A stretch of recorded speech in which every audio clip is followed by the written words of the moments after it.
Audio check for YouTube. Audio check.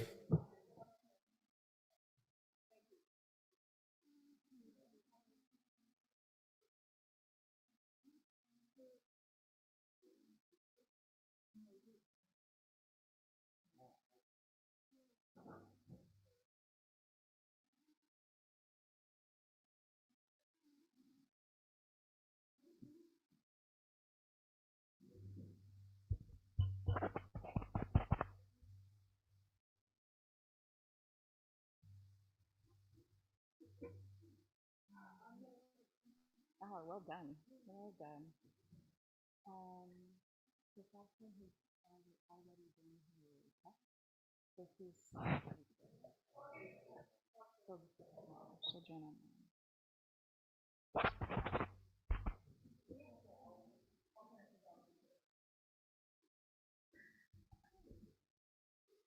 Okay. Oh, I can. No, go ahead. Go ahead. Go ahead. Yeah, go ahead. No.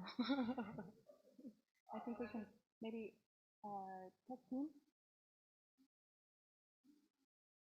Hello? Can we get started?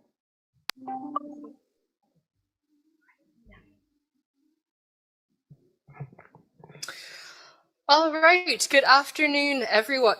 Thank you for coming and joining us for this consultation on the extractive sector, just transition, and human rights. If you're here, then you will know that this consultation is meant to inform the General Assembly thematic report that the working group will be delivering later this year. And so it's incredibly important that we receive your inputs, considering that the extractive industries and the entire process of just transition is very, very important to the Asia Pacific region. But it's also the case that both the sector and the idea, the vision of just transition itself raises a lot of questions in terms of what a more sustainable future and pathway forward need to look like. And so today I'm joined by two very distinguished speakers, one online and one here in person, as you can see. I will introduce them shortly, but the format for this session is going to look a little bit different from the other ones that you've been a part of so far. Because it is first and foremost a consultation for our thematic report, we have asked the speakers to provide us with some trigger remarks or some trigger observations pertinent to the theme for this session. And after that, we're going to throw it open and kind of let the floor take control in that regard so that we have an opportunity to hear from all of you about, what are some of the key issues, areas of concern, or indeed even countries or companies of concern when it comes to the issue of the extractive sector and just transition. And so with that, it gives me great pleasure again to introduce the two speakers that we have with us today. The first is joining us online. Frauke, I believe you are online. Frauke Bohle is Head of Public Policy and Regional Programs at the OECD Center for Responsible Business Conduct. In this capacity, she works with government, business, and civil society to implement the OECD guidelines for multinational enterprises and related due diligence guidance instruments across Asia, Latin America, and the Middle East and Africa. And personally, I have to say I'm a huge fan of the work that Frauke does and the important work that her center does alongside the OECD. And they have such a vast amount of expertise and experience to share on the issues that we'll be discussing today. And then, of course, to my right is someone whom you may well have been, some of you might have met before, given that he has worked so extensively in this region on issues to do with just transition more generally. But so Gary Lee, would you like to do a bit of a wave? Gary is the Southeast Asia Program Director of International Rivers, one of the leading environmental NGOs that we see globally and which has done a lot of work here in Southeast Asia specifically. Gary has over 15 years of experience providing technical and advocacy support to and strengthening collaborations between civil society and river networks in the Mekong region. And prior to working with International Rivers, Gary was a policy advisor with Oxfam's Macro Water Governance Program. And so with that, I'm going to throw it first to Frauke. Hello, Frauke. Hopefully it's not an ungodly hour for you over there. It's perfectly fine. It's 9:30 in the morning. Oh, fantastic. All right. Well, we'll let you start us off, please, and then we'll turn to Gary. Thank you. Great, and thank you so much, Prishamon, and also for your very kind words of introduction. It's really an honor for us, for the OECD, to contribute to the 2023 UN our Responsible Business and Human Rights Forum for the Asia Pacific. And really a pity that we cannot join you in person, but I guess in the context of just transition, and it actually is great that we can also participate in the virtual formats, and it's really a pleasure to offer some reflections on such an important topic relating to extractive sector, just transition and human rights. Now, you already introduced myself, thank you very much for that, but maybe for the bigger audience, allow me just to explain a little bit about the Center for Responsible Business Conduct, which is part of the OECD that supports governments on the development and implementation of government-backed standards on how businesses should behave with respect to their impacts on human rights, labor, the environment, and anti-corruption. And you may all be familiar with the overarching standard that we have, which are, as Fisherman mentioned, the OECD guidelines for multinational enterprises. But the OECD has also developed a lot of practical guidances for businesses on how to implement risk-based due diligence in specific sectors, including in the minerals and extractive sector. But I'll talk a bit more about that.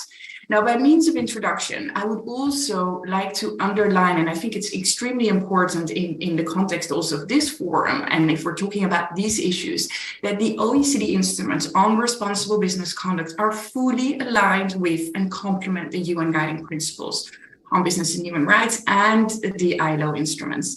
And over the past years, in fact, we have significantly reinforced our collaborations across international agencies, not only to ensure coherence across the international standards, which is so important to promote implementation, but we have also reinforced our implementation on the ground, in particular across regions. So I thought it's important to give that information also in terms of background. Now, turning to the topic of today's discussion. Needless to say, we are at the crossroads concerning the future of our planet, and there's an urgent need to address the climate crisis and the degradation of the environment. And Asia Pacific's vulnerability to climate change has highlighted the need for an acceleration of the transition to sustainable energy. And the implications and interconnectedness for human rights of this enormous challenge are manifold. And obviously, think about adverse impacts of the extreme weather that we've seen in the region, access to water, housing that has resulted from that, but also human rights impacts associated with the rush to secure critical minerals in high-risk areas, or again, implications for indigenous communities of large-scale hydro and wind power projects. So the role of business is key to addressing these risks and also to fight global warming. And the 2015 Paris Agreement recognizes very, very clearly that the private sector is an integral part of the global solution to address and respond to climate change. And business around the globe are, in fact, accelerating efforts in climate mitigation. So in my brief intervention, what I would like to do is first unpack some of these key human rights issues that we should take into account in relation to just transition. And secondly, how international standards on responsible business conduct can contribute to the solution. Now, if we look at the intersection between business, human rights, and just transition, I would like to suggest three angles in terms of impacts and needs. First of all, transitioning into a low-carbon economy. Secondly, consequences of phasing out of a high carbon economy. And thirdly, the need for financial resources to ensure that we actually create a pathway to a low carbon economy. Now, first of all, the extractive sector plays a critical role in facilitating a fair and efficient transition to a net zero economy. And the region, and in particular Indonesia and China, is very fortunate to possess abundant reserves when it comes to metals and minerals, including nickel, copper, lithium, cobalt, and rare earths, which are key for the just transition. And this presents an enormous opportunity for the region in terms of growth and development. Yet, managing the risks associated with the sector is also key, because extraction of raw materials has a long history of significant environmental impacts and potential social and governance issues. To secure a reliable supply of critical minerals, supply chains need to be diversified.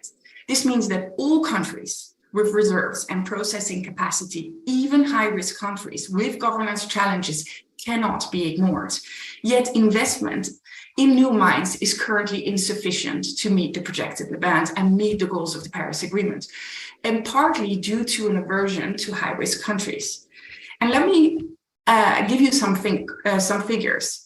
It is estimated, for example, that nearly 50% or more of the current volumes of cobalt, copper, and nickel, which are all critical to low-carbon technologies, are localized in areas with significant governance challenges. And in a similar fashion, recent estimates also suggest that more than half of the world's resources, which are key for the energy transition minerals, are located on or near the lands of indigenous people, 50%. And whose rights and claims of the lands and natural resources require very specific processes for extracting companies wishing to engage in them. The second thing we need to take into account is the phasing out of high-intensive carbon economy. We should not underestimate the human rights impacts of businesses and investors phasing out of greenhouse gas intensive sectors, assets and projects for the region. This has to be done in a way that addresses the adverse socio-economic impacts of such disengagement on workers and communities, which revenues and livelihoods depend largely on greenhouse gas intensive industries and resources like coal mining and oil extracting, which have important operations in the region. And beyond the extractive sector, the Asia-Pacific region counts for the world's largest manufacturing hub and large energy production industries, which will also require transitioning to clean production methods and carry similar implications for workers and communities. Now, the good news is that the IEA earlier this year, in fact, estimated that around 90% of mass manufacturing capacity for several clean energy technologies is concentrated in the Asia-Pacific and China region. This creates major opportunities for the region in terms of development and job creation. Now, thirdly, making the just transition a reality necessitates and this brings me to my point on the key role of the financial sector. And I want to recall the Paris Agreement, which in Article 2.1c, in fact, aims to say that making finance flows consistent with a pathway towards low greenhouse gas emissions and climate resilient development. Yet, despite growing commitments to climate action, there remain systematic weaknesses related to business and financial sector action on climate in terms of clarity and credibility, as well as the inclusion of social priorities such as human rights to ensure a just transition. I mean, if we're thinking about the extent of financing that's needed, the IEA anticipated that a total of $180 to $220 billion in investment in mining of critical minerals is needed to reach the 2030 target. It's anticipated that investment in the Asia-Pacific region alone is at 36% of this amount. This is the largest across all regions. So it gives an extent of the amount of finances that's needed. Now, this brings me to the second part of my intervention. How can international responsible business conduct standards contribute to the solution? So international instruments on responsible business conduct, like the OECD guidelines and the UN Guiding Principles and the ILO Tripartite Declaration, can help ensure coherence and drive scale on responsible and accountable climate mitigation and adaptation by the private sector, while also supporting businesses and financial institutions to take into account social impacts of the transition and ensure a fair distribution of the benefits to people. So the OECD guidelines for multinational enterprises in this context are a powerful instrument in operationalizing the recommendation of the Paris agreements for business and the financial sector.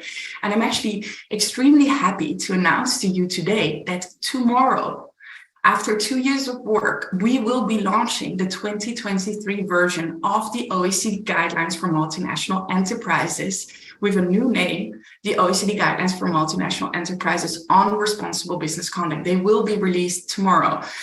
And for the past 2 years, the OECD Working Party has been working together with stakeholders on this update to ensure that the instrument remains fit for purpose. And a key update of the new recommendations in the guidelines is that enterprises should align with internationally agreed goals on climate change and biodiversity. So please watch out for the new guidelines coming out tomorrow.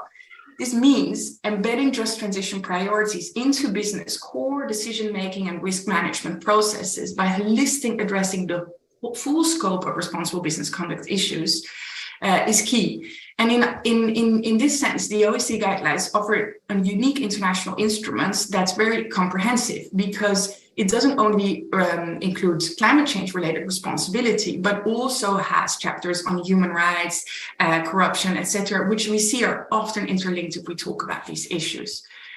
Just transition under a responsible business conduct lens means that the rights of those that are impacted both by the transitioning out of carbon intensive industries and economic activities and the transitioning in to a low carbon sectors and resources are respected. It also means addressing the distributional impacts of climate change, particularly on those who are most vulnerable to climate impacts. The responsible business conduct, in particular risk-based due diligence, can help businesses ensure that these adverse socioeconomic impacts of the path to net zero are addressed and accounted for. This means that we do not want de-risking through disengagement from high-risk areas. It is only through sustained and responsible engagement that we will be able to meet the objectives of the Paris Agreement. And to support the implementation of the guidelines, the OECD has developed a number of different due diligence guidance instruments, which have been developed in close consultation with industry, civil society, and governments. And in particular, the OECD due diligence guidance on responsible mineral supply chains aims to enable investment in complex jurisdiction, precisely helping companies identify and mitigate risks like human rights, corruption, and conflict financing. And besides being major barriers to sustainable development, these risks can also hold back investment in new mines and even disrupt supply from active mines and refiners. At the same time, the OECD has also developed a lot of guidance on responsible business conduct in the financial sector, and we recently released guidance on project and asset-based finance.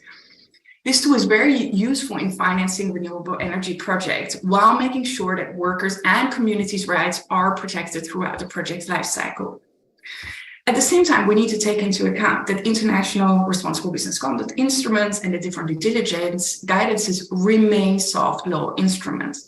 But we should not underestimate that in recent years, a combination of regulatory, political, and market pressures has driven an increased uptake of responsible business practices in the extractive and mineral supply chain. And we see in particular regulatory initiatives at the level of the EU, like the Minerals Directive, but also the CSDDD, which will have an important impact on the Asia-Pacific market and hopefully drive a race to the top on the implementation of risk-based due diligence and taking these into account in the just transition. In conclusion, international standards on responsible business conduct, like the OECD guidelines for multinational enterprises, are a powerful tool to bring together public and private actors in their efforts to align market practices with the objectives of the Paris Agreement. Working together with governments, businesses, industry, and stakeholders, we can navigate the complexities of the just transition in the Asia-Pacific region and ensure a sustainable and equitable future. I thank you very much for your attention, and I look forward to the discussion. Thank you so much for that extremely comprehensive overview of the issues, but also the tools that we can leverage in order to ensure a more just transition.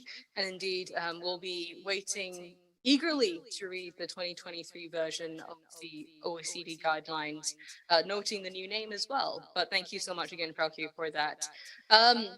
Let me now turn to our other speaker, Gary, to provide his thoughts on this issue. And as mentioned, we'll turn back to everyone here in the room. You'd be very welcome, of course, to also ask questions to our two speakers, but also to share your own thoughts and experiences to inform our report. But without further ado, Gary. Thank you, Pichamon, for the generous introduction. I'll try and keep it brief so we have plenty of time for discussion. I'd like to mainly focus on the just aspect of just transitions and how it relates to human rights, but also the importance of civic space, which we are observing in this region and on issues we're working on that is increasingly shrinking. So when we think about the just aspect of the transition, I think it's intended to integrate human rights standards into energy policies, programs, and processes, but also importantly, to address long-standing inequality and historic injustice, both within and between countries of this region. And important that this is addressed. Yes, we are facing a climate crisis and a biodiversity crisis, which is very much linked to the issue of human rights, people's right to clean environment, their right to food, right to culture. But in order to sort of achieve this, it's critically important that all stakeholders have a voice in a process that designs and implements the just transition process, in particular those that have been adversely impacted by energy projects as well as other projects, and those that are currently lacking access to energy. So important that their needs, voices, and priorities actually inform in the design and implementation of a just transition. So just to reiterate, it is critical that human rights standards are integrated into the design and implementation of just transition. And, building on Fuke's comment on the third bit on the importance of financing, it is a very important issue. In order to facilitate transition, it does require financial resources. And, in recent years, there are an increasing number of financing frameworks for the energy transition, some of which are involving multiple international actors, including transnational blocs, individual countries, development finance institutions, as well as private sector. One example or emerging example is the Just Energy Transition Partnership, which is commonly referred to as JETP. 3 have been announced so far, one for South Africa, Indonesia, and most recently, a partnership with Vietnam involving $15.5 billion with support from the G7 as well as other countries, and which will also engage. Part of that partnership looks at mobilizing private sector finance as well. So that partnership, again, to emphasize, it's a just energy transition partnership. Yet to date, the experience with this partnership, the way it's been designed and negotiated, the technical and financing elements have tended to be prioritized over other aspects of just transition. Reference to human rights largely remain muted or neglected in the discussions and negotiations around these partnerships. To take one example, so Vietnam, which was negotiated and announced last year with a big declaration, this is happening at a time when leading climate advocates have been arrested, some of whom remain in jail on trumped up tax charges. Sorry, some of this is a bit hard for me, knowing some of them and having worked with some of them personally. And to also highlight, a number of them were also key members of the Vietnam Sustainable Energy Alliance, which played a key role in contributing to the Vietnamese government's commitment to net zero by 2050, which in turn I would argue, was also a catalyst for the G7 and other nations in developing and negotiating the Just Energy Transition Partnership. And if you look at the declaration, when they announced that partnership, they make reference to consultation with, all stakeholders, including civil society and NGOs. But one has to question how meaningful will those consultations really be if there isn't a safe space for civil society, communities, and other actors who are interested and have a stake in this process cannot openly speak out without fear of reprisal. This is not only happening in Vietnam, we are also observing this trend in other countries we operate in mainland Southeast Asia, as well as in our other programs in South Asia. So, I think much more needs to be done. I mean, the theme of this conference is translating commitment into action. And yes, if you look at the G7, they met in Japan not that long ago and issued a communique. And in that communique, they highlight one of the areas was their commitment to promote universal human rights and to ensure, including freedom of opinion and association. Yet their communique in terms of reference to energy transitions does not really make much reference to the social aspects or the human rights aspects. So there is a need to bring those two together. So, and this also is seen when we look at some of the country programs and policies in this region where, okay, this is an energy issue, but it's working in a silo, whereas human rights is another department. But I would argue that human rights, it is non-negotiable and must be integrated into the programs and policies that are financing and supporting just transitions in this region. I would end soon, but I would just like to, because one key area that I have been working on, both at International Rivers, but also previously, is a lot on issues related to rivers and the rights of communities. And a key threat that we are observing, whether it be the Mekong, the Salaween, are proposals for large-scale hydropower dams, which are being promoted as part of a just transition, or as a way to decarbonize the region and to meet climate targets.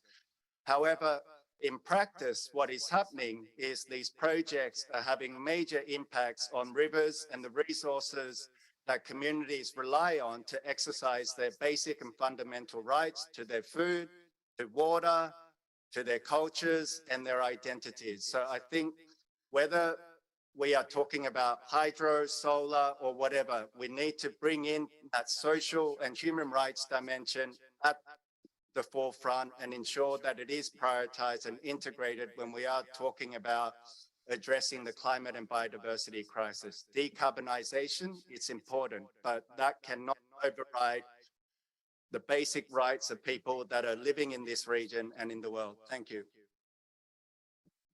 Excellent. Thank you so much for that, Gary, and already plenty of food for thought. I think your point about decarbonization being important, but that it cannot override human rights is an extremely important one, as is the point about how human rights are non-negotiable and that we need to integrate and ensure that human rights, as well as the safety of human rights defenders, are put front and center in any of the programs and policies that we see occurring within the just transition space. And so with that, let me turn it over to the floor. I understand that there was interest from some organizations to provide an intervention as well. Can I ask whether said organizations can please put their hand up if you are still interested? Yes. Okay, excellent. So we will ensure that you have your time to speak. But before then, are there any questions that people had for the two speakers? Any points that you wanted to pick up on specifically? Yes, please go ahead. If you could please also introduce yourself, that would be much appreciated.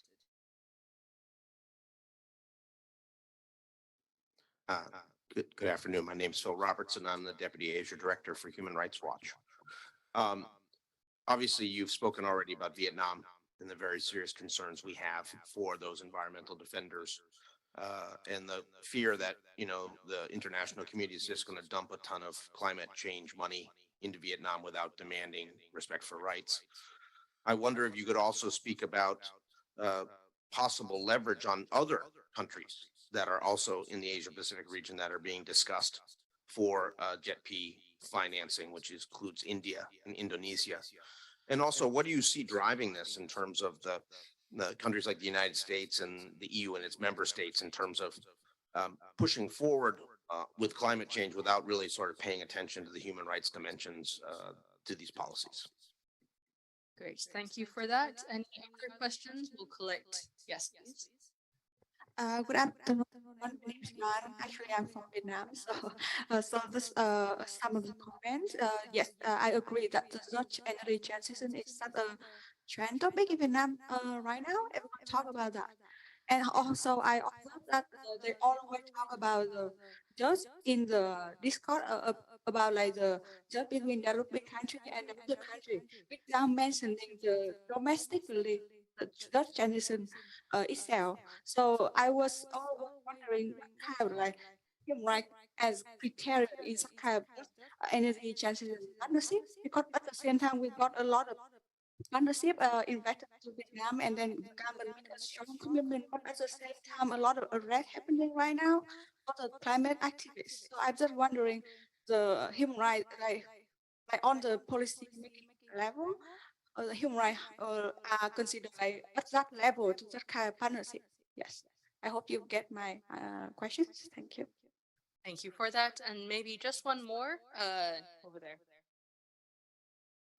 Yeah, good afternoon, everyone. Adrian from Malaysia, North-South Initiative.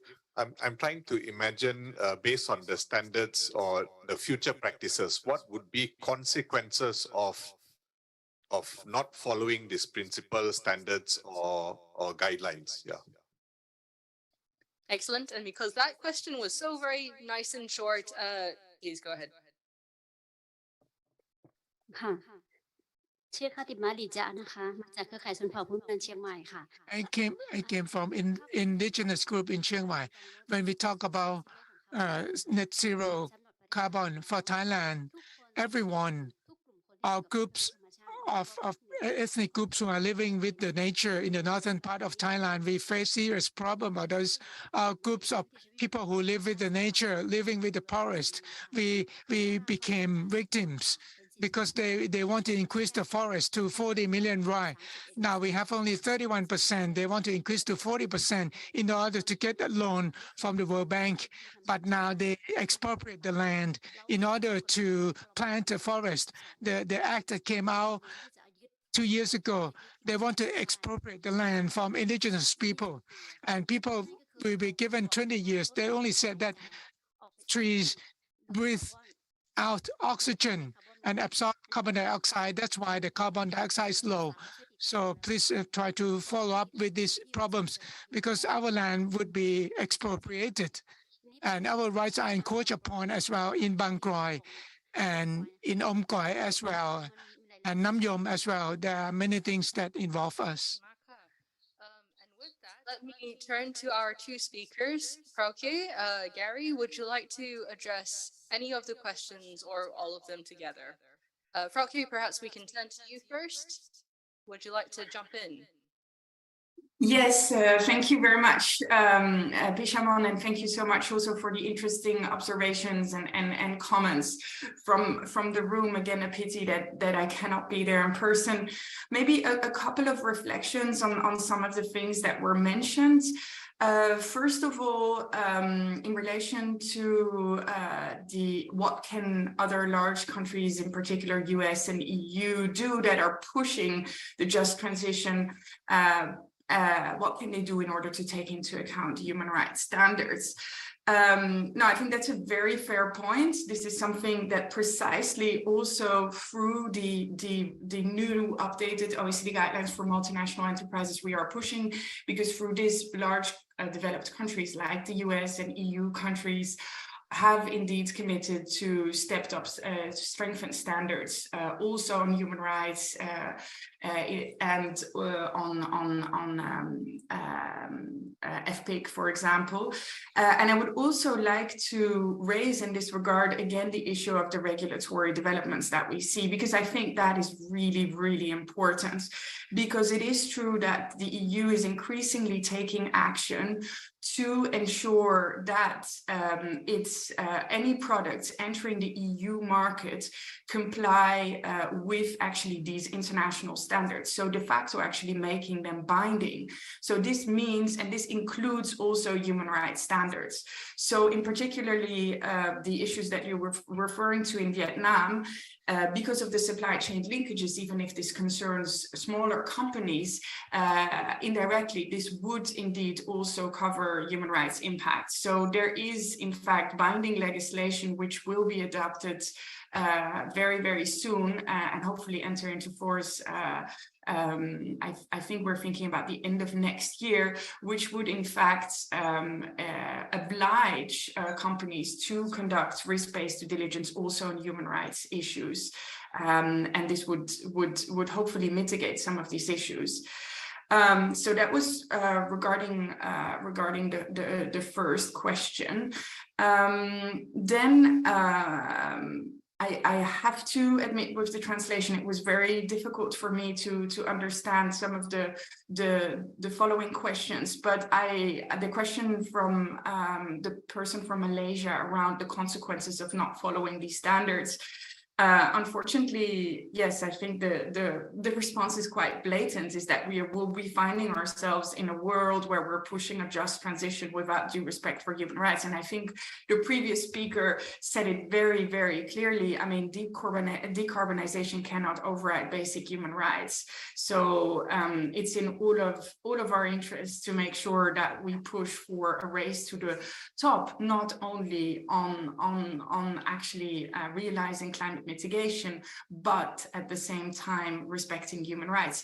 And the good news is that we have the international standards exist. There is a political buy-in to do so. Now we need to translate that commitment into action on the ground.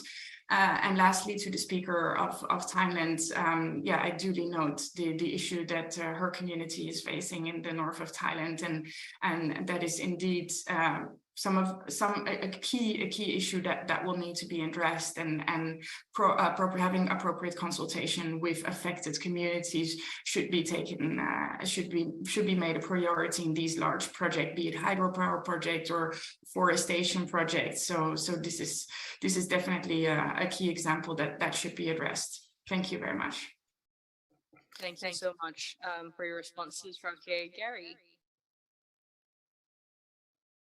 Not sure if my responses will do justice to the questions. In terms of the JET-P and what might be driving it, I mean, not 100% sure, but I think part of it is looking at, from a decarbonization point of view, opportunities. So using the example of Vietnam, where, they also recently approved their latest version of the Power Development Plan, which included significant reduction in fossil fuel compared to earlier plans. So with, I suppose, seeing that opportunity from a decarbonization point of view, some of it may also be elements of business interest, because they, with this sort of shift, there are also potential market opportunities for a number of companies. But related to the question on sort of policy, I think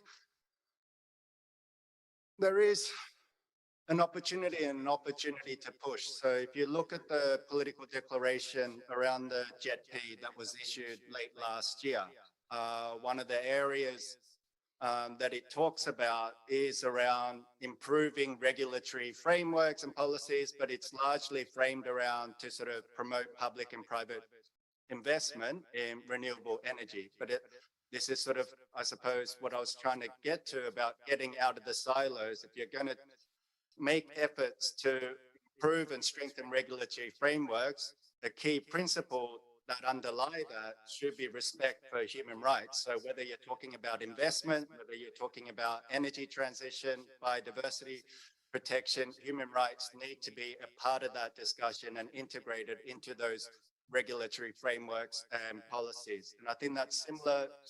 I also didn't quite get all of the questions from the Thai participant, but I think it's a similar issue in the sense that forests aren't just carbon sinks. The region that I'm most familiar with, whether it's Thailand, Laos, forests are also important sources of and connections to communities, especially indigenous communities and ethnic minority communities, both as source of food, culture, identity, spirituality. So just seeing it purely through a carbon sink lens and stating a target and making an approach by excluding the communities, many of whom were already there before they were declared as protected areas or changed their protection status, is problematic. So that process does need to more meaningfully engage and importantly listen to the voices of those communities that are in those areas and be guided by their priorities and needs.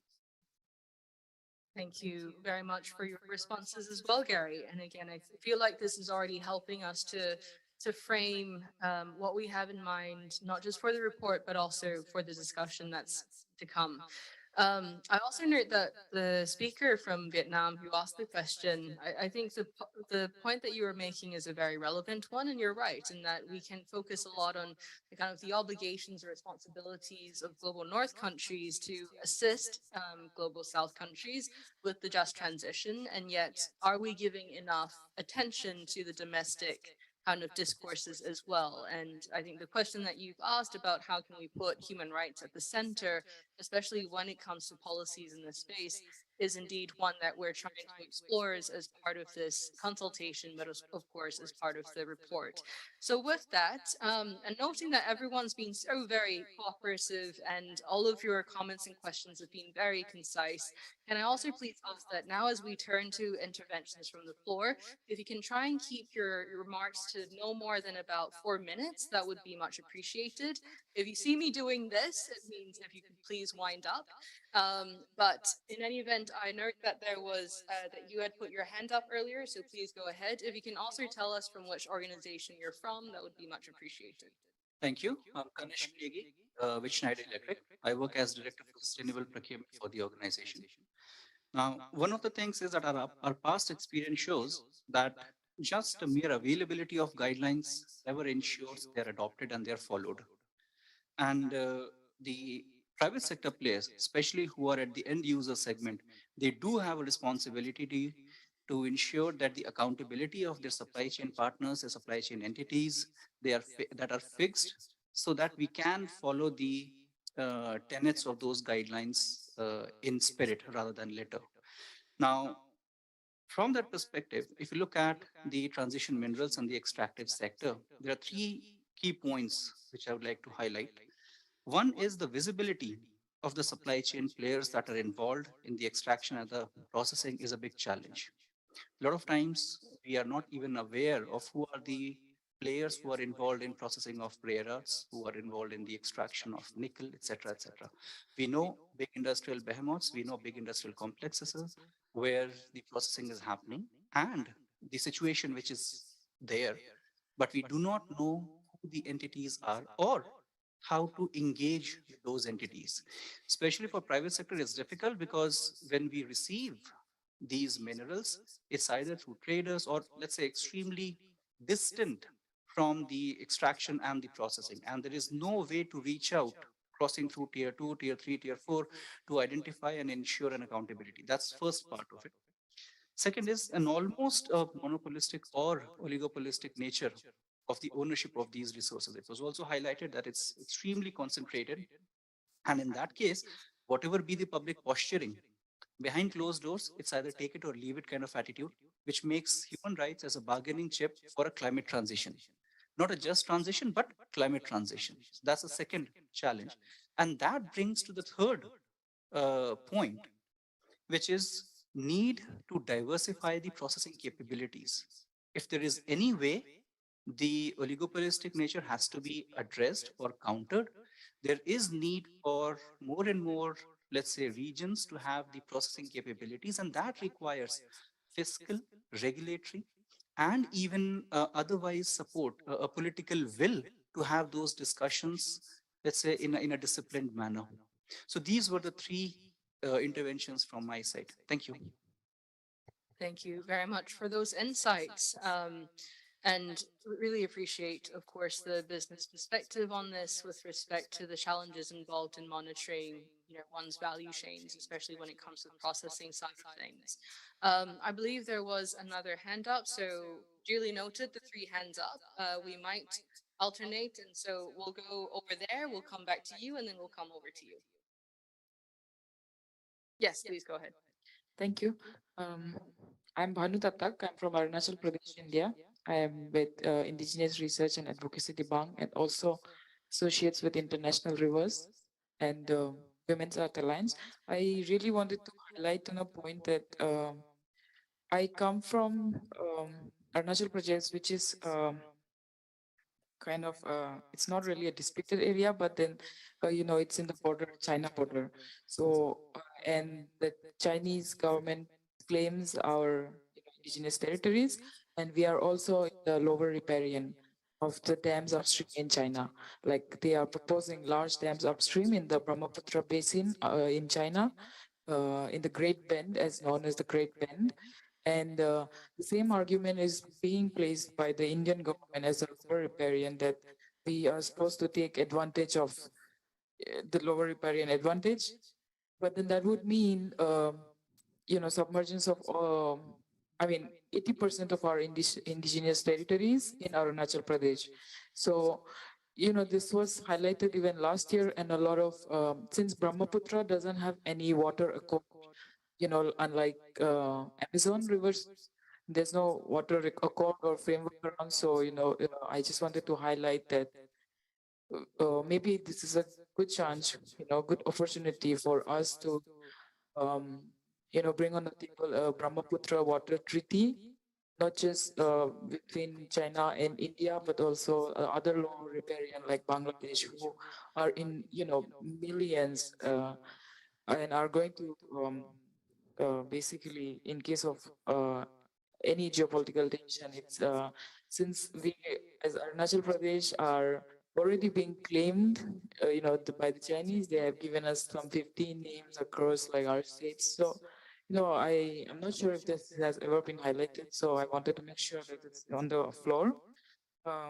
Since also I'm quite like, I just want to take a moment to say that it's quite shocking to understand that just transitions is in favor of large hydropower, which has already been, um, rejected as really like not really sustainable according to IPCC and also World Commission on Dams.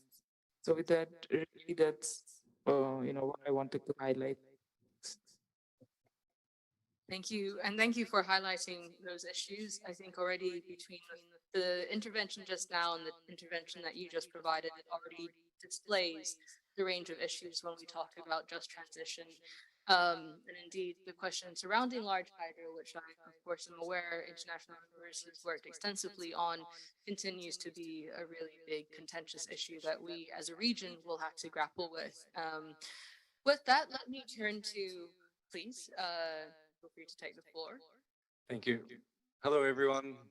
Ben Swanton from Project 88 here.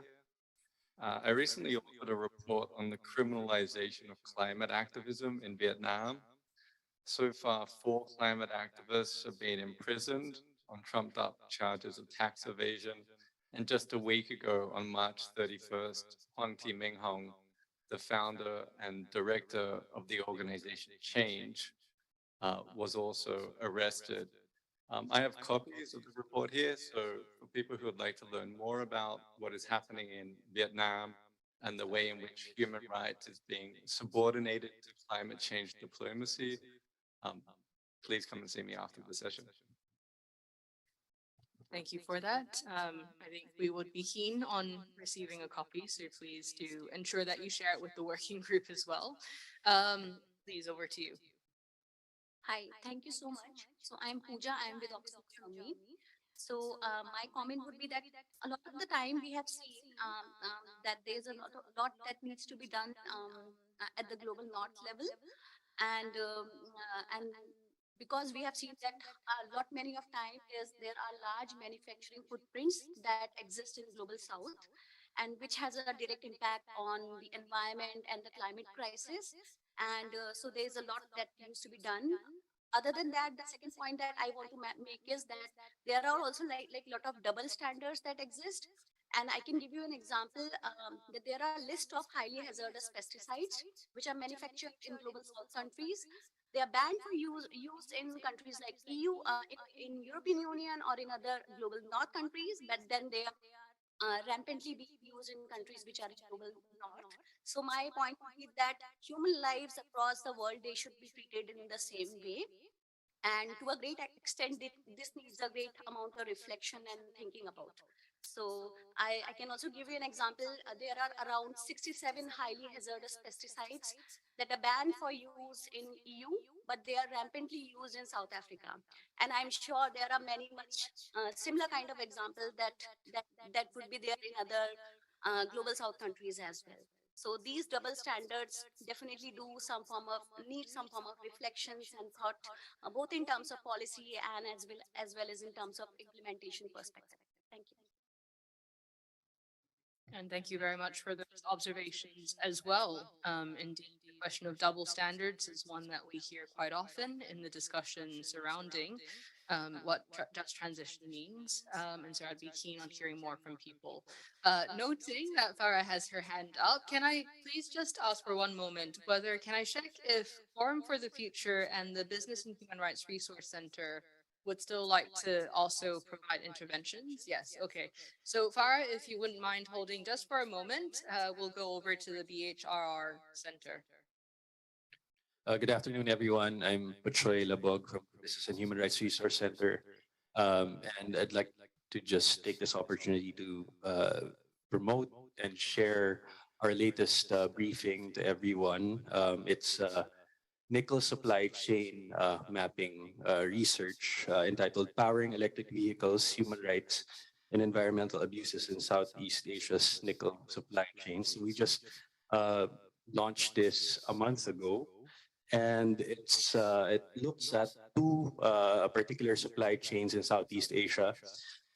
In no way a comprehensive study of the supply chains, nickel supply chains in the region, but more of an overview, a snapshot, looking at the sourcing of nickel in the Philippines and Indonesia, the two largest producers of nickel in the world. And so we found that in the Philippines, this particular supply chain, nickel is sourced from the island of Palawan, which is, we call it the last biodiversity frontier in the Philippines. The nickel is exported to Japan, and in Japan further refined and sold to battery manufacturers and electric vehicle companies. In Indonesia, it's much more complex because they effectively banned the export of raw nickel in the country. And so there are a lot more processing plants in Indonesia, industrial parks that contain smeltering plants of nickel. And in Indonesia, it's mainly dominated by Chinese companies that operate and partner with mining companies. And they typically have direct supply purchasing agreements with electric vehicle companies. So, and we found that, of course, attached to normally linked to extractive industries, there are human rights violations relating to environmental degradation, pollution of waters, deforestation, and of course, taking of indigenous and agricultural land. So please, I invite everyone to check out our electric vehicle supply chain briefing. It's up on our website, business-humanrights.org. Thank you. Thank you for that, Bushoy. And Forum for the Future, is there someone from said organization here? Yes, please. Uh, Good afternoon, everyone. Myself, Gita Kaur from Indigenous Organization. Uh, Basically, I like to brief on few things that we are facing as a human right defender. Firstly, the coal mining extraction, which is like banned in many countries. But if you see in the east of India, Assam, like the government have opened up the free access for the mining of coals, which as a result is harming the environment and the ecosystem. Secondly, Indian government have started the new palm oil production uh, uh, uh, agenda like but as we all know, the palm oil extraction has been banned in many countries because many big forest areas or ecosystem were already destroyed. We have all the data with us. So this is another issue we are going on. Then extraction of minerals or oil lead to the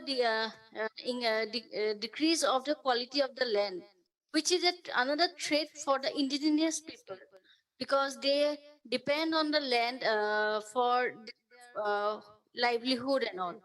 Then forestation and occupation of the forest land is a threat for the ecosystem, which is also affecting the animals and the water bodies because the deforestation leads to the flood effect, which is another a national issue that Assam is going on, and the construction of big dam, that is the one of the biggest threat for the human life because as we all know, recently in Assam there is a big dam called Subansiri, and due to the malfunctioning of the construction, uh, a large portion of the land of the indigenous people were washed away.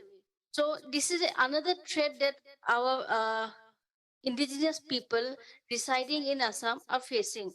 And lastly, the minerals and the coal mining uh, areas in a diameter of around 10 kilometers, the people are not given any indigenous rights and their life is not secure because as we know that business without human life, which is a threat for the human life, is not a business at all. But there is no certain policies that the companies or the government or the infrastructure that coming to work in that area are taking any important measures to give a life support or life security to those people living within those boundaries. So what the panel will say that can government take up any policies or like, because we are like helpless since years we are fighting with the government to give indigenous people land rights. As you all know, we have in our last year session in person, we have come and talked with everyone. Kindly send some representatives from UN to visit and see in the ground and the reports we will present. So what the panelists say that because the last session was also that we were committed that someone will come and represent them and they will see the ground report, but none have visited yet. Thank you for that, and thank you for also asking a question, which I will throw back to our two speakers. But before then, Farah, thank you for your patience. Please feel free to jump in. No, I was going to say a few things in line with what Sita just said. That so that all these issues are a manifestation of basically land rights, gender discrimination, access to resources. So when we are talking about business and human rights, those issues have not been addressed. And similarly, the just transition for energy, we really need mechanisms to bring in the participation, just not consultation, of all the affected communities. So I was wondering that at the end of the session, if that could be a recommendation, that we have to address the existing disparities and violations of human rights. We talked about double standards, the double standards in most of the countries of the world today. So we need to find a mechanism. And of course, this session is looking at the extractive, and the extractive ranges from minerals to water. And that has implication on from pollution to basic, health and agriculture. So how do we make a very strong statement coming out of this session that we really want to see that commitment in terms of the human rights, upholding human rights, the universal human rights, and then placing the business and how they are accountable. And governments, in my country, for instance, we know EIA has happened and we didn't want the Rampal nuclear plant or the coal plant, but it's still going on. And it's in South, we are energy deficit. Many parts of the South. So we need to have those alternatives. And lastly, the transition to renewables or just should also factor in the whole loss of livelihood for the people who are already in existing sectors and industries, and they should not be just bypassed. So we have to talk about their rights, their livelihoods, their commitment to them. So any finance that comes in should be on top of that for that support to all those who are affected. Thank you, Farah. And indeed, you're absolutely right in that we need to address the issue of the loss of livelihoods for people already working in these sectors. And I also appreciate the call for recommendations that we can take away as a working group to inform our report as well. And not to kind of look too much at what Gary has in front of him, but I do note that he has a long list of recommendations. Can't help but notice. Yes, that you already submitted in writing. Excellent. And the same goes for everyone here as well. If you have additional recommendations for the working group, please don't hesitate to send them through. But because we do have a question and also an invitation for all of us to think more in recommendation terms, I want to throw it back to the two speakers, noting also that there is a question or comments from over there. So I'll come back to you if that's all right. But Frauke, Gary, would you like to weigh in on the question asked by Sita, and also ideas around what kind of recommendations we might take forth in view of all of the different interventions we've heard so far? Frauke, would you like to go first? Maybe Gary can go first, but I'm also happy Gary to. can go first. So I believe, and please correct me if I'm wrong, but I believe the question was, how can the government take up, better policies in order to assist Indigenous communities that are made insecure as a result of just transition related projects? Or rather, not just transition, it's more energy transition type projects. So Gary, would you like to take the floor first? I'm just gonna turn on your microphone for you and move the microphone closer to your face as well. Really good question. In some ways, a simple answer, but in many ways, quite challenging. I mean, the simple answer in many ways, and I think it's also linked to Farah's point that she just raised around going beyond consultation and to participation. My simple answer will be listen to the people. But we operate in very different or diverse and challenging contexts.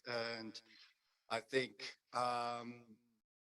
there are, and depending on context, there may be different leverage points and ways in order to bring that about. Some of that has to come from within in different forms, depending on context, but there may also be opportunities in terms of some of the external actors or through regional institutions to create and push for policies that do provide that space. But what we are seeing at the moment, that space is being challenged, is shrinking, which is making it more challenging. So Sorry if that's not directly answering your question, but yeah.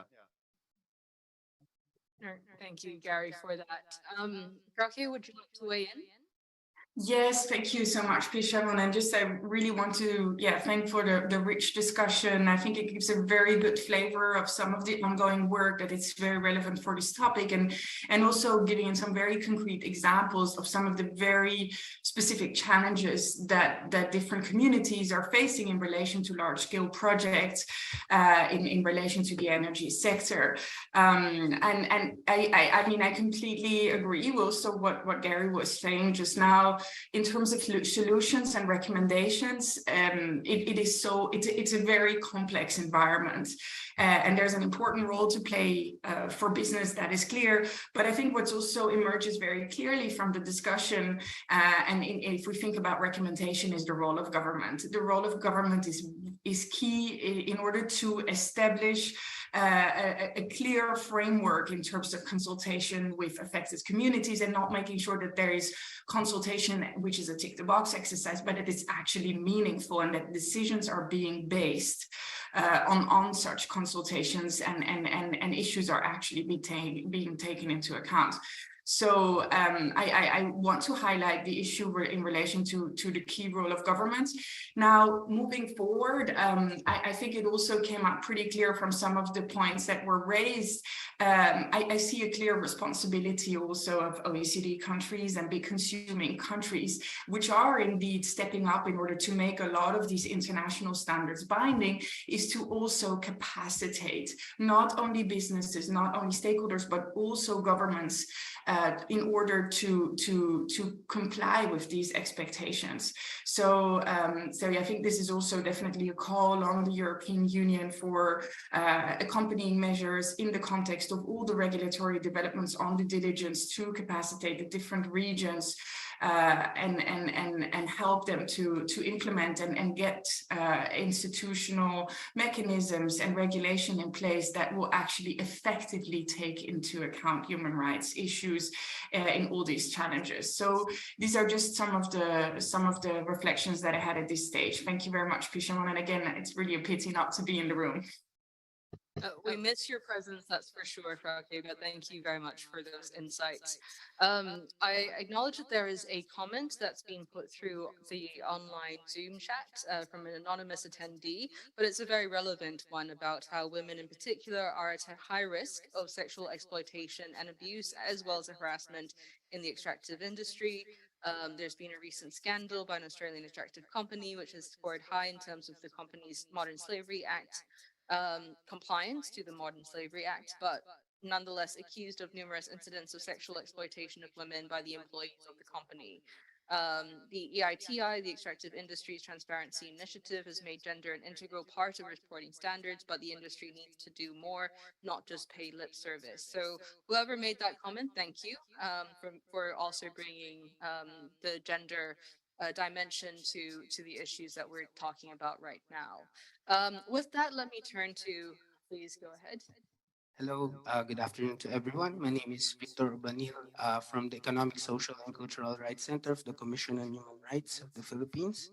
I would just like to underscore, actually recommend, the Commission has published 2 documents which are very useful to the discussions that were made, in particular the guidance document on business and human rights, which was published in collaboration with UN Women.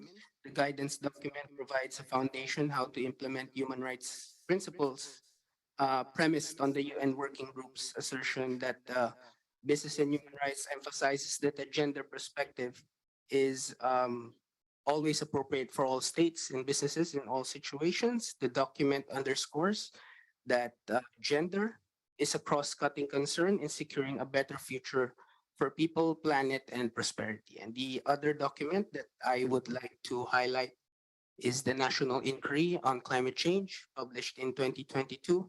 The case is a novel attempt to haul carbon majors in one global petition involving human rights. It seeks to promote as well the notion that businesses have an obligation to respect human rights as enunciated under the UN Guiding Principles on Business and Human Rights. It presents several recommendations on in the context of energy transition, climate adaptation, mitigation, and resilient actions to civil society, UN bodies, national human rights institutions, civil society, businesses, including financial investors. Thank you. Both documents can be downloaded at our website, www.chr.gov.ph. Thank you very much. Thank you very much for sharing those two documents. And indeed, we're familiar with both and would look forward to engaging more with the Human Rights Commission on them as well. Please go ahead. Good afternoon, everyone. I'm Jeff. I'm a campaigner from Greenpeace Philippines. I want to say two things. One, by way of general comment, and second, by way of recommendation. So, just a general comment that there are a lot of cases in the global south where we become garbage cans from global north countries when it comes to their own technology as it relates to just transition.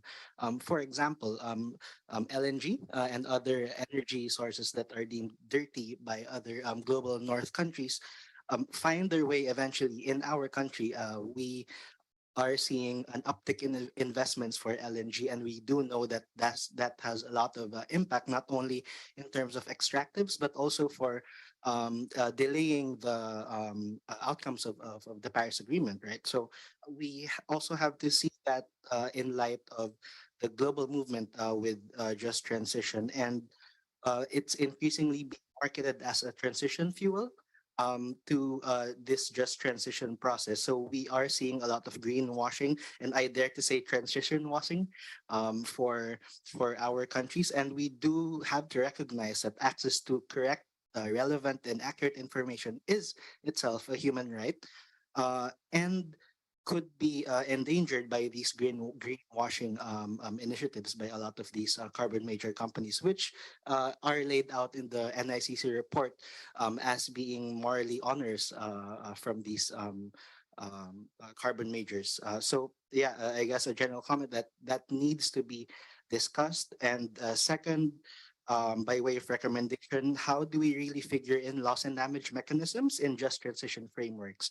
There is a recent study published in One Earth that has quantified the amount of money that these carbon major companies do owe the most vulnerable nations because of climate impacts.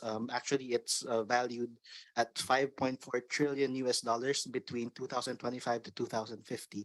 So how do we figure that money and figure loss and damage mechanisms in the greater discussion in loss and damage frameworks? And we do note that these companies are in the extractive sector generally, so we need to consider that as we move forward. Thank you.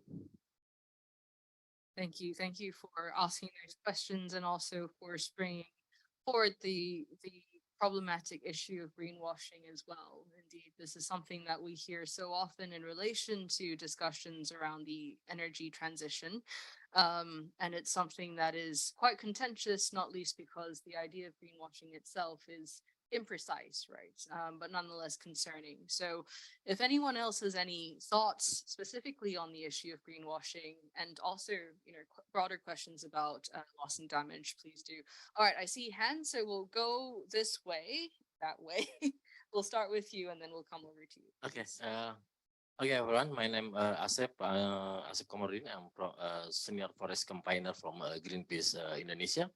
So it's about my point is about the indigenous people, and then it's related with the what we just mentioning related with the some scam that we called with the false solution or greenwashing something, because we are worried we are worrying with the lot of new initiative related with the decarbonizing and there are a lot of project related on how to protecting the forest for carbon. It's becoming something like a greenwashing because we know the carbon scheme is still there is we can still questioning related with the justice from the global south and global north country, and in factual in ground level all these schemes there is a missing that there is something missing that not need there is not calculated. They avoiding or they excluding the indigenous people and people on the ground for protecting the forest. The communities should go away from the forest because so that's something will happen on this scheme. And the other one is about the role of the government. I talk related to with the Indonesian situations. Our country, our government saying that we are commitment related of how to fighting the climate and then also related to with the human rights conditions. But actually, in our regulation itself, all the standard of the protecting of the environmentals already don't downgrade. Some good article in our environmental laws has been abolished. So we thinking with these conditions, our government is creating a red carpet for investment, and then will anyone who challenges can facing the new law, the criminalization law in our mineral law. The people who challenge the activity of the mineral industry can go easily detained and go to jail in our new regulation. So yeah, that's my point is, and then related with the role of the business or the private sector itself, it's yeah, with this current situations, what we monitoring, yeah, the respectful of the human right, it's yeah, we can say there is a lot of challenges there. We call it with the FPIC. FPICs, if it's really FPIC implemented, it's okay. But some almost all the extractive industries is not implementing all the FPIC, and then that's why the land conflict always happening. And then until now we don't have any roadmap from energy transition. So it's just only on talking, but when we are demanding what is the roadmap, there is not a roadmap until now.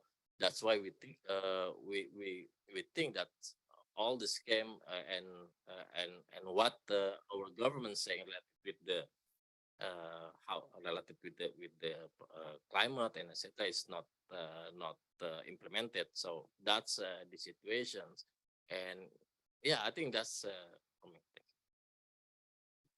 Thank you very much for that, and also for raising the issue of criminalization and FPIC, of course, and how to ensure that FPIC is incorporated into these programs.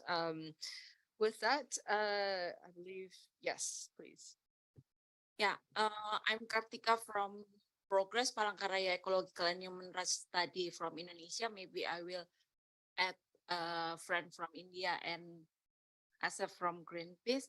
Yeah, as we know that Indonesia make the solution for the to reduce the carbon emission using the one of the program is renewable energy, and yeah, Indonesia is also using the crude palm oil for the renewable energy for the one of the solution.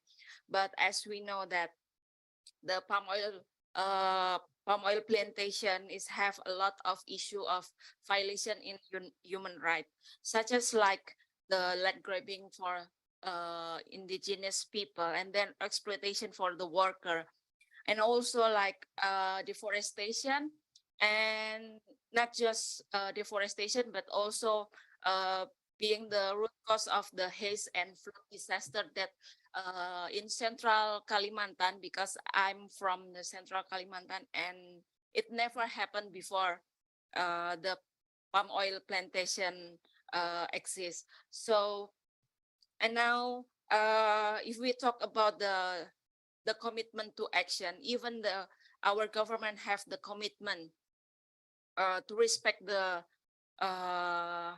human right, and also to have the just transition But as we know, as Asep mentioned, that they are released the omnibus law that it make more wide it for investment, and it's also like threaten the human right defender, and it could be like criminalized for the human right defender. For the haze disaster, they also release the regulation that to not burning the forest and the land, but some of the indigenous, not some, indigenous people using the burning land for farming, but they never caused the haze disaster. And from our documentation, a lot of hotspot was from around the palm oil plantation, but there's no fin for the palm oil plantation about the haze disaster. So that's what we are afraid of. There will be a lot of uh, the case of or violation for the human right for the haze. They will catch the farmer that the indigenous farmer for burning the land, but not catch the not criminalize the plantation that proven burning the land. Thank you. Thank you very much for that, and also for focusing us on the challenges seen in Kalimantan and elsewhere when it comes to the palm oil industry. Yes, please go ahead. Hello, my name is Alice. I'm from Tonibong, an indigenous-led renewable energy organization from Borneo, Malaysia. Yeah, the things I want to raise about is when indigenous people become a marketing tool or ways to get funding for some organization or NGOs for their project. For example, solar lantern project, because solar lantern, some organization using solar lantern as ways to electrify indigenous community in the rural village. But from what we can see that it's they don't get what they deserve. For example, they are just getting a basic lighting. For in my opinion, they should indigenous people deserve much better than just basic lighting. They should get like lighting and also that electricity that can hold for refrigeration. And I hope that there's some ways for this to avoid that the indigenous people being used just for marketing and being taken advantage of. Thank you. Thank you for making that point. I think, to be absolutely honest with you, I haven't heard it before, this issue of indigenous peoples becoming marketing tools.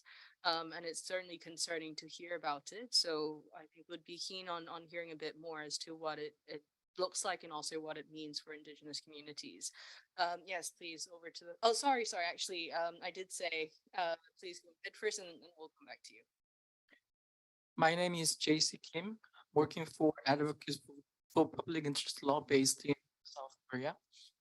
I would like to highlight the fact that the small-scale farmers and fishers who are already vulnerable by climate change become more vulnerable by energy transition, even within developed countries like South Korea.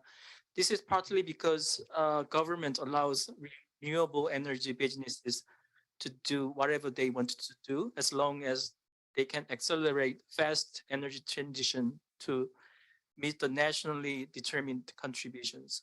As a result, the vulnerable people in rural areas where most of renewable energy projects take place experienced human rights violations, even constituting to a kind of recolonization and land grabbing by renewable energy corporations. So my point is that just transition should include distributive, procedural, and restorative justice to vulnerable people like small-scale farmers and fishers in rural areas in developed countries by regulating renewable energy corporations. Thank you for making that very important point as well, from the South Korean experience. Please go ahead. Yeah, thank you. I'm Frederick Wilson from the Asia Indigenous People Pact. So often indigenous peoples and local community displaced or even though damages by the activities such as extractive industries. To name a few, for example, the rare earth mining, coal mining, this is happening in the regions. And this is often violating the right of indigenous people, particularly a right to the free, prior, informed, and consent. So I would like to place a question here. Usually, if there's some destruction happening with the indigenous people areas, when we advocate, there's a question about compensation.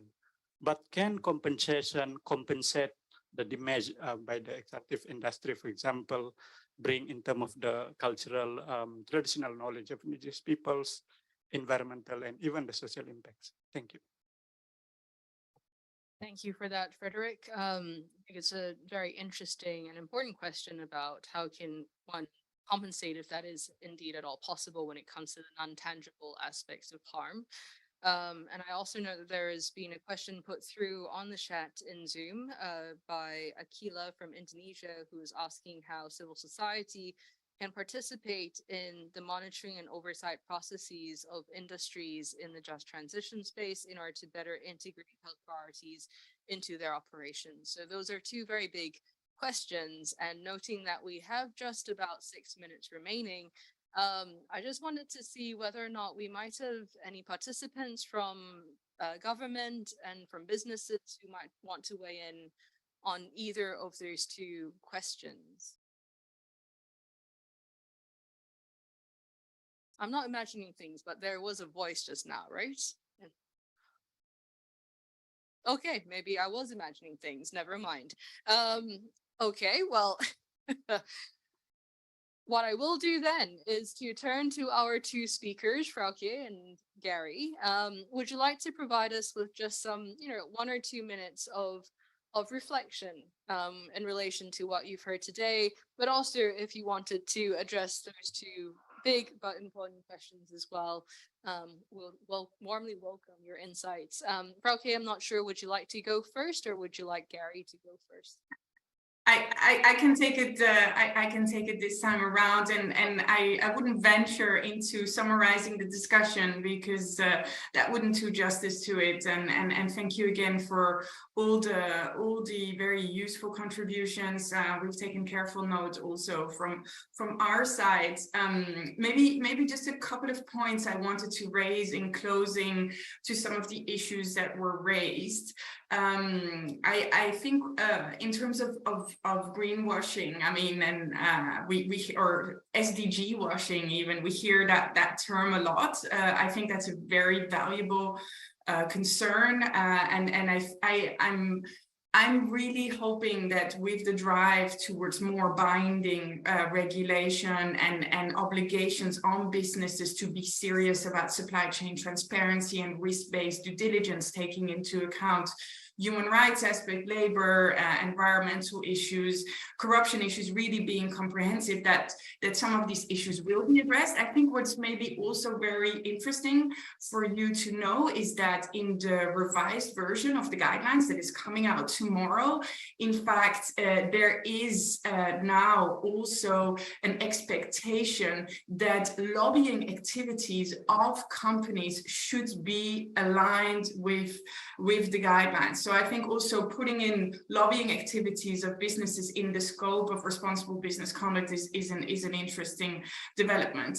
I would also want to say that we do actually have some smaller ongoing projects in the region working on just transition specifically, where we are actually have a mission to Thailand taking place in July of this year, and we're hoping towards the end of the year to go to the Philippines and Indonesia. And I would very much also like to connect with some of the voices that we heard from those countries, as we will be in the country where we'll precisely be working also with governments on this regulatory and institutional framework. So I'm very mindful of some of the issues that were raised and hoping to be able to bring that also to the attention of the government, because we will be releasing some reports on the situation in these countries as it relates to just transition and the responsible business conduct policy framework. So I think very, very useful input also for our work in that. And I don't know if there's a way, I do think there's a way to share contact. So if you would like to reach out to me directly, please do so. And just rest me to say again, please look out for the new version of the OECD guidelines for multinational enterprises on responsible business conduct. It will be coming out tomorrow.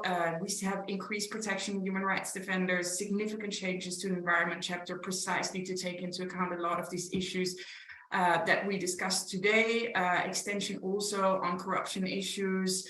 So I do think it really provides a pathway, and thinking that even though it remains a soft law instrument, a lot of regulatory developments are based on these international standards. Hopefully it will also be increasingly binding on companies to actually respect these. So with this, I'll pass to Gary. Sorry, I've taken a bit more time. And thank you again, Prishan, for having us as part of this conversation. I'm really looking forward to continuing discussions with the governments and different stakeholders and business and industry on this key topic. Thank you so much, Harke. And indeed, we will be looking forward again to seeing the OECD guidelines in revised form. And also thank you for the open invitation for stakeholders here to contribute to your upcoming work with the Indonesian government as well. Gary, your 2 cents, please. I'll try and keep it brief. So just to reiterate the importance of civic space and respecting universal human rights, in response to some of the comments, I think just to highlight also the importance of process, that it is based on respecting human rights, prioritizes the voices of those that are most directly impacted by these projects, whether under the guise of energy transition, sustainable development, or whatever. It is important that those who are most directly impacted have a say over decisions that affect their lives. There were quite a lot of comments in relation to Indigenous peoples and the issues and challenges that are being faced. Placing more attention and emphasis on that. There are a lot of amazing Indigenous-led organizations and networks and initiatives. One that I'm aware of that's very much related to this topic is the Right Energy Partnership, which is sort of an Indigenous-led initiative that is looking at issues around energy, both in terms of what are some of the adverse impacts of large-scale projects, but what are also some of the exciting Indigenous-led initiatives that are providing decentralized options that takes into social and cultural elements. So how can we build on what's also working and elevate that? And just on the little bit on the greenwashing, one area that I think also would benefit from more attention, and I'm speaking more from experience in this issue, in this region, and particularly on issues of hydro, but I think it's applicable, is the issue of transparency and access to information. We hear a lot when the projects are in the design and planning phase, we're going to reduce impacts, everyone's going to be better off, it's going to deliver this much electricity and so forth.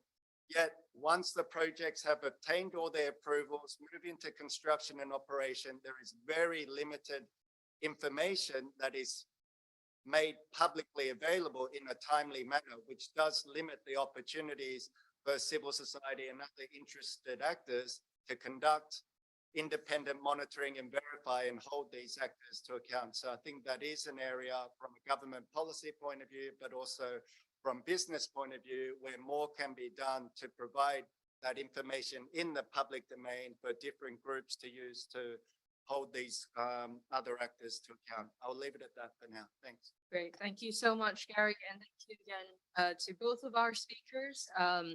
Of course, thank you to everyone in this room for contributing, for listening, and I hope we can engage further on this and many other issues pertaining to the intersection of the environment and the business and human rights agenda. With that, please join me in thanking our speakers again with a round of well-deserved applause. And of course, we look forward to engaging more with you. Again, the working group takes these issues very seriously, so you can look forward to many more knowledge products that we'll be producing on the issue of climate change, the environment, and just transition in the coming months. Thank you again. Thank you. Just an announcement, everyone. So children's responsibility and children's rights and responsible technology in the Asia Pacific, the final session of the day. It's up in conference room 1 and it'll start at 4:30. Sorry, Frauke, are you still online? We might try and see if we can get her on the, was it weird not to have her there? Or not, she's probably, okay. Frizzell? Frizzell, is she still online? Okay, no, okay.